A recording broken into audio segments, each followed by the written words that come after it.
Se num caso extremo desses, a respiração e esses exercícios já aumentam a qualidade ali, de vida ou de morte, no caso delas, o que a respiração causa em nós?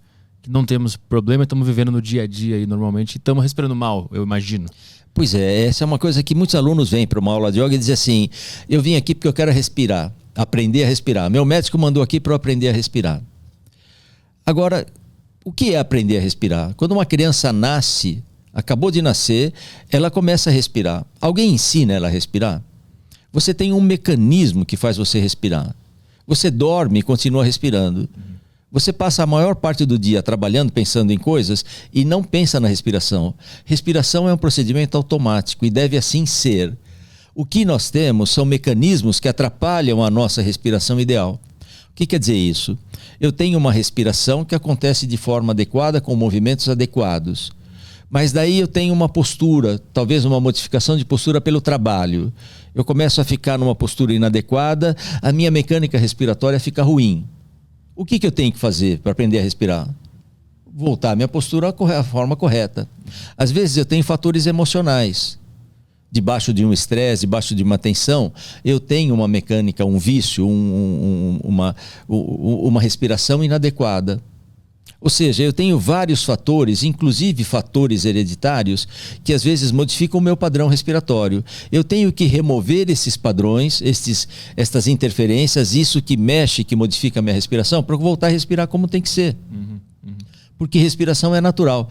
Se você perguntar para boa parte das pessoas na rua, como é que é respirar adequadamente? O ar entra e sai pelo nariz, o ar entra e sai pela boca, entra pelo nariz e sai pela boca, ou o contrário? Aposte que uma boa parte das pessoas vai lhe dizer assim: a respiração ideal é assim, o ar entra pelo nariz e sai pela boca. Muita gente acha isso, porque isso é aprendido. Eu já vou fechar essa história, está ficando meio comprida. Não tem problema, eu como professor de educação física, trabalhei em escolas da prefeitura, treinando as professoras que passavam exercícios para as crianças, escolas municipais de educação infantil. Então havia um período nas férias em que a gente treinava essas professoras e elas davam exercícios para as crianças. E quando chegava na parte respiratória, queria dar um exercício respiratório para elas passarem para as crianças, elas diziam assim: não precisa, professor, eu já dou exercício respiratório. Eu dizia: mas qual você dá? Assim, ó, cheira a florzinha, assopra a velhinha. Cheira a florzinha. E se você perguntar para uma grande parte da população, eles vão achar que a respiração correta é assim: o ar entra pelo nariz e sai pela boca. Porque a educação física também fala disto. Solta o ar pela boca. Mas é uma condição de exercício. Você está fazendo alguma atividade onde você tem que forçar a saída do ar. Mas em condições normais, o ar tem que entrar e sair pelo nariz. E eu lhe pergunto, uma criança que acabou de nascer e ainda não recebeu essas preciosas informações, no bercinho dela, ela respira assim? É aprendido. Então tem uma série de fatores, inclusive esses culturais, que modificam o meu padrão respiratório. Como respirar então corretamente? Tire os fatores que estão perturbando a sua respiração e ela volta a acontecer como naturalmente deveria ser. Mas quais são as consequências de respirar errado? Bom, respirar errado tem consequências fisiológicas. Se eu não ventilo adequadamente, se eu não tiro o ar adequadamente, eu vou repor o ar num ambiente que está com ar velho. Por exemplo, eu tenho essa garrafinha de água. Eu vou querer, ela estava suja, suponho que está turva essa água. Eu quero limpar, quero pôr água limpa. Ela está turva, está suja. Eu tiro, sei lá, 1/5 dessa água suja e ponho água limpa. Eu limpei toda a água que estava lá dentro? Não, eu limpei um pouquinho.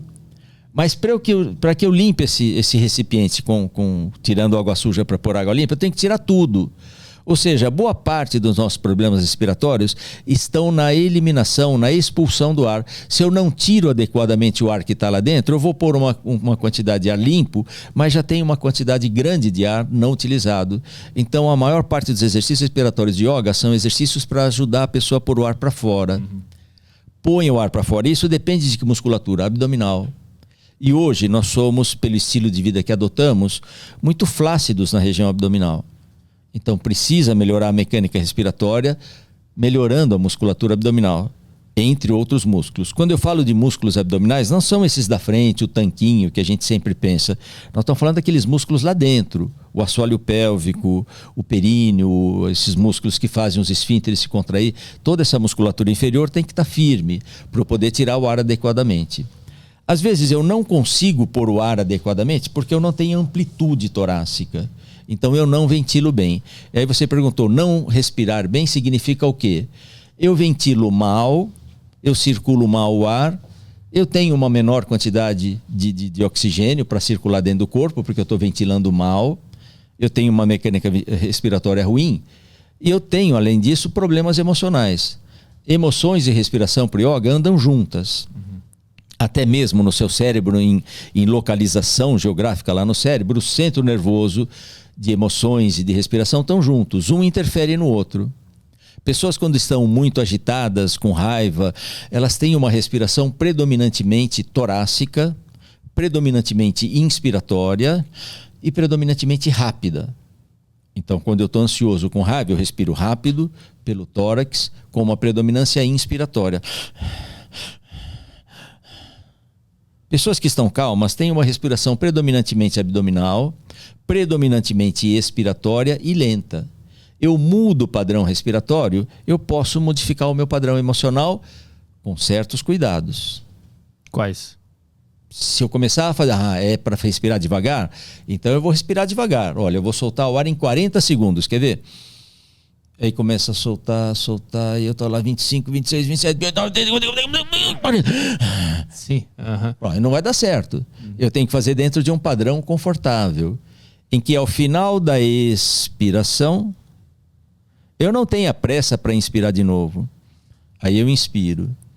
Aí começa a soltar o ar devagar. A saída do ar, ela é mais conectada com o lado calmante do sistema nervoso autônomo. Nós temos um sistema nervoso autônomo e um sistema nervoso onde eu tenho algum controle, mas tem aquele que funciona sozinho. O autônomo, ele é dividido em simpático e parasimpático. O sistema nervoso autônomo simpático, embora ele tenha o nome de simpático, é ele que nos coloca prontos para uma ação. Então, se a gente leva um susto aqui, toca o alarme de incêndio, vamos aí! O simpático já deixou você com a frequência cardíaca mais acelerada, a respiração acelerada, pupilas dilatadas, pronto para lutar ou fugir.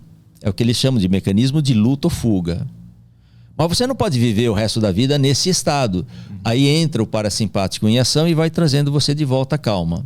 Mas o parasimpático é o consciente. Eu percebi isso e controlei a respiração para me acalmar, ou meu corpo se acalma sozinho? Não, ele é automático, ele é autônomo. Tudo. Os dois são sistemas nervosos autônomos. Tá. Acabou o alarme de incêndio, alguma coisa que estava lançando muita adrenalina no corpo, vem um outro hormônio, não é consciente, tudo isso é automático e faz você voltar ao normal. Então seu coração vai explodir, vai ficar... Então ele volta sozinho. Mas... existe, essa é a grande sacada dos antigos yogis, uma relação da respiração com esse sistema, que tem uma relação com a parte emocional. E qual é? A saída do ar, ela é mais parasimpática, ela é mais calmante. Então eu fico mais tempo na saída do ar. Eu vou soltando o ar devagar, desde que eu não sinta a falta de ar, é calmante. Mas eu consigo manipular o meu humor manipulando a respiração? Seria maravilhoso, né, Arthur? Mas não é assim, não. Esse é um fator que pode lhe ajudar.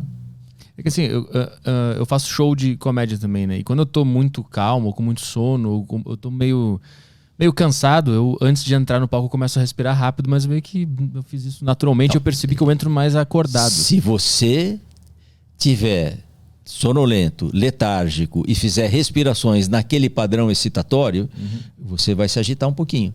Como é? Inspiração forçada, rápida.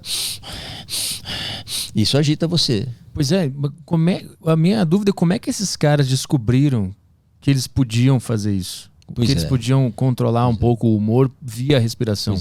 Na verdade, o que eles queriam é autoconhecimento. Esses antigos yogis, o que eles queriam é saber quem eu sou. E eles queriam entrar num estado de meditação mais profunda para entender isso.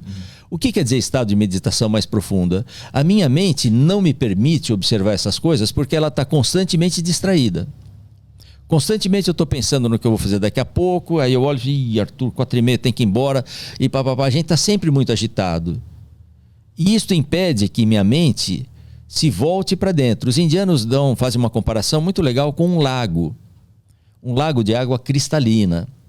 Mas ele tem areia no fundo e tem algum movimento por causa da chuva ou por causa do vento, e aquela água está meio revolta. Você não enxerga o fundo do lago, mas quando parar o vento, quando parar a chuva e aquela areia descer, você vê o fundo do lago com nitidez. É a mesma coisa que a nossa mente. A mente está agitada e você não consegue olhar para dentro de si mesmo. Então eles criaram mecanismos para você começar a acalmar a mente. E a respiração é um desses mecanismos.